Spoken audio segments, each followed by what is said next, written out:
మీ అమ్మకు ఫోన్ ఇవ్వు, కొంచెం మాట్లాడాలి. అమ్మ మా ఆయన నీతో మాట్లాడతాడంట.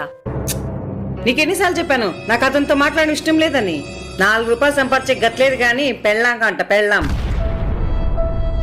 మా అమ్మకి మీతో మాట్లాడడం ఇష్టం లేదంట, కోపంగా ఉందండి.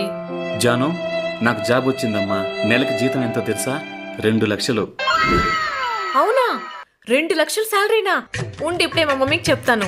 మమ్మీ, మా ఆయనకు జాబ్ వచ్చిందంటనే, నెలకు 2 లక్షల శాలరీ అంట. హా? అవునా? ఫోన్ ఇలా ఇవ్వు.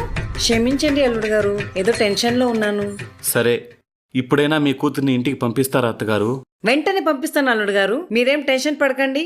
హలో, చూసావా జాను, ఇప్పుడు మనుషుల సంబంధాలని డబ్బులతో కొనుక్కోవచ్చు. ఇప్పుడు మనుషులకు విలువ లేదు, మనుషుల మంచి గుణానికి విలువ లేదు. కేవలం డబ్బుకు మాత్రమే విలువ, కేవలం డబ్బుకు మాత్రమే విలువ.